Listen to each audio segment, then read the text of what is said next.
Excerpt from the Gaṇḍavyu chapter of the Avataṃsaka Sūtra. Coming out of various trance states, Suddhana circumambulated Māyā and her retinue. He circumambulated Māyā and her palace and throne. He stood before her, hands folded in reverence, and said, "Under the tutelage of the young Manjushri, I had conceived a desire for perfect enlightenment. Manjushri then encouraged me to seek out and serve companions who could aid me in my quest.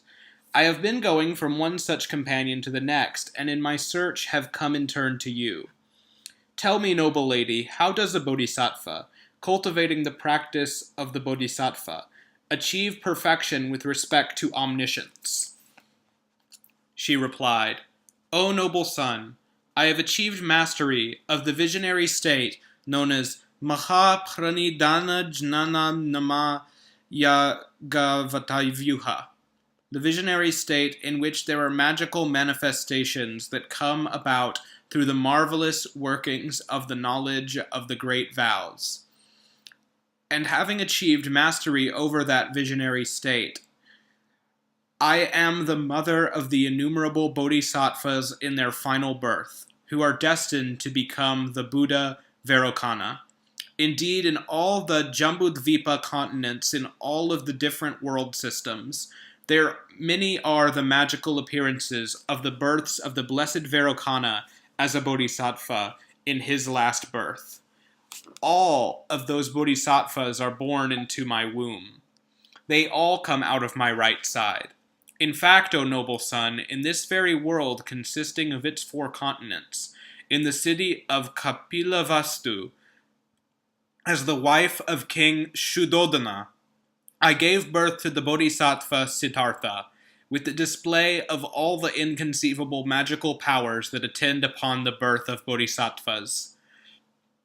At that time, O noble son, I was in the palace of King Shuddhodana. It came time for the bodhisattva to fall from Tushita heaven, and light rays came out of each and every hair follicle of the bodhisattva's body. These rays were as numerous as the grains of sand in countless Buddha fields. They were called Sarva Tathagata Jana Nigun Namanandala Prabhasa, illuminations that are the source of all the wondrous virtues that belong to the mother of all the Tathagatas, and they contained within them the hosts of excellent virtues that belong to the mother of all the bodhisattvas. These rays illumined the entire world system and then fell onto my body. They entered into my body from the tip of my head and then penetrated every pore of my body.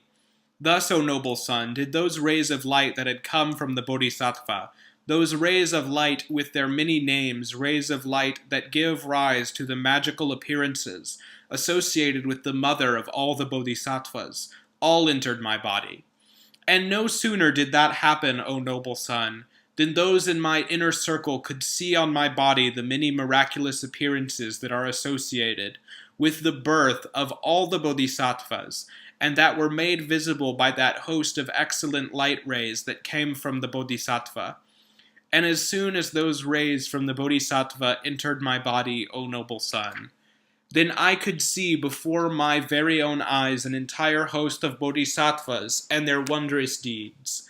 These were the bodhisattvas, the magical appearances of whose births had been announced by the rays that had come forth.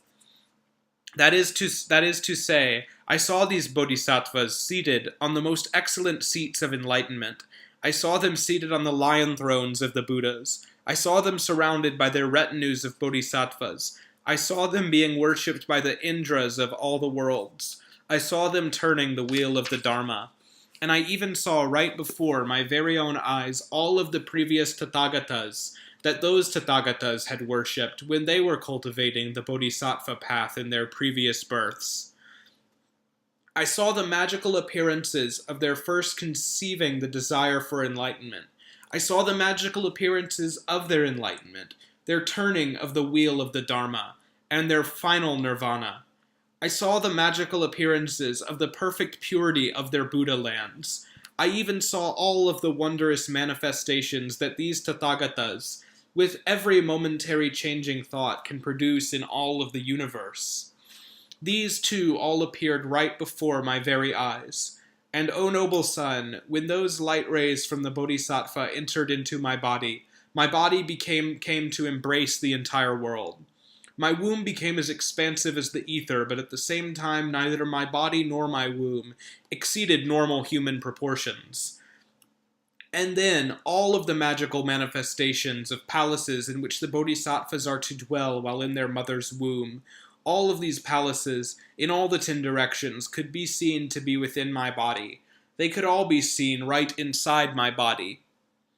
Now, O noble son, as soon as there appeared in my body the wondrous assemblage of palaces in which the bodhisattvas are to abide while in the womb, then the bodhisattva Siddhārtha himself entered into my womb, accompanied by bodhisattvas as numerous as the grains of sand in all the Buddha fields in the 10 directions. These bodhisattvas shared with him the same vow and the same religious practice. They shared the same roots of merit, the same manifestations and mastery of the same visionary states. They shared the same knowledge and occupied the same level in their training. They were adept at producing the same magical appearances and had cultivated the same vows. They had also mastered the same course of practice. These bodhisattvas all had bodies of the utmost refinement and subtlety, and yet at the same time had control over countless gross physical bodies. They were adept at producing magical manifestations due to their cultivation of the bodhisattva practice that was in every way auspicious. They were all positioned inside a pavilion made from jewels that came from the crests of the kings of the snakes. The bodhisattva Siddhārtha was at the same time being worshipped by 80,000 snake kings, including the snake king Sagara. He was also being worshipped by the Indras of all the worlds. Such was the great display of wonders appropriate to a bodhisattva, that as the bodhisattva Siddhārtha displayed his descent from Tushita heaven, along with his retinue, and entered into my womb, many other wonderful things occurred. There appeared a descent of a bodhisattva from each of the multitude of Tushita heavens, so that from every one of the multitude of Tushita heavens, a bodhisattva could be seen to descend and take birth in the various worlds consisting of 4 continents in all of the different universes. Thus did Siddhārtha enter into my womb, with the skill and means necessary to ripen all living beings, impelled by the many deluded beings, stirred on by the existence of so many false beliefs. There appeared a mass of rays of light. There was an end to darkness everywhere in the universe, and to the sufferings that were caused by every sort of misfortune. There was an end to rebirth in hellish realms. Thus did Siddhārtha appear in response to the previous deeds that people had done, and to save all living beings, and in such a way as to ensure that all living beings would see his body right before them. And all of those bodhisattvas and snake kings and the rest of the bodhisattvas Siddhārtha's retinue walked about in my womb, with steps that covered the expanse of the vast 3,000-fold universe, steps as vast in extent as the world systems, themselves as numerous as the grains of sand in countless Buddha fields.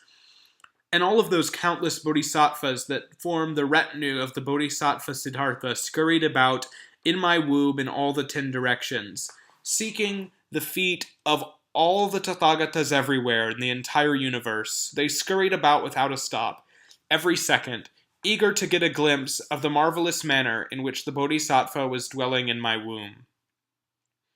And the 4 great kings, the kings of the gods, Shakra, Suyama, Samtushita, Sunirmita Vashavartan, and the Brahma kings, all approached the bodhisattva as he was in the womb in order to behold him and worship him, to pay him reverence and hear him preach the law and listen to him discourse. And my womb, accommodating all of that vast retinue, did not swell up, and my body did not look any different from any other human body. And yet it accommodated all of that vast retinue, and all of the gods and human beings could see the pure wonder of those magical manifestations of that miraculous crowd of so many bodhisattvas. And why was that?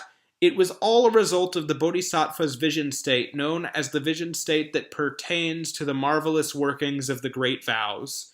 This is the vision state I first told you that I had mastered. Indeed, that vision is like a well-spoken magic charm.